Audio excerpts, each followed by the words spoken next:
दरूद शरीफ की फ़जीलत। एक बार किसी बहकारी ने कुफ़ार से सवाल किया।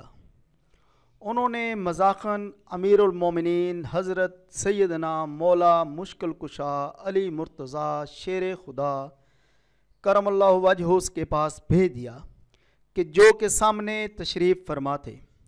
उसने हाजिर होकर दस्ते सवाल दराज किया।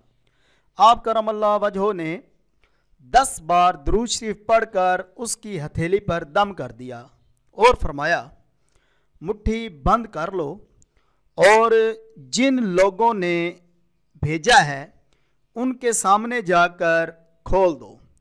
कुफार हंस रहे थे कि खाली फूंक मारने से क्या होता है।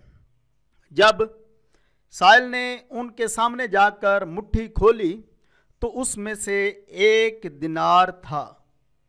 ये करामत देखकर कई काफिर मुसलमान हो गए।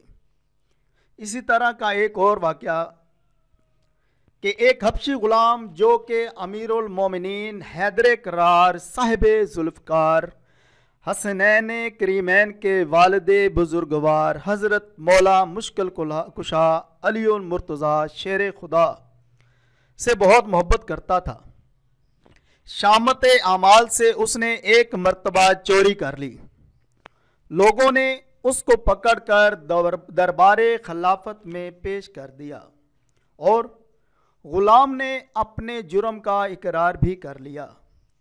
अमीरुल मोमिनीन हज़रत सैयदना अली मुर्तज़ा करमल्लाहु वजहू ने हुक्म शरई नाफिज करते हुए उसका हाथ काट दिया। जब वो अपने घर को रवाना हुआ तो रास्ता में हज़रत सुलेमान फ़ारसी रज़ी अल्लाह ताला अन्हो और इब्नुल कव्वा रहमतुल्लाह अलैह से मुलाकात हो गई। इब्नुल कव्वा ने पूछा, तुम्हारा हाथ किसने काटा? तो ग़ुलाम ने कहा, अमीरुल मोमिनीन ने। इब्नुल कव्वा ने हैरत से कहा, उन्होंने तुम्हारा हाथ काट डाला, फिर भी तुम पर इस कदर एजाज़ो अकराम के साथ उनका नाम लेते हो। ग़ुलाम ने कहा, मैं उनकी तारीफ़ क्यों ना करूं जिन्होंने हक पर मेरा हाथ काटा और मुझे अज़ाबे जहन्नुम से बचा लिया।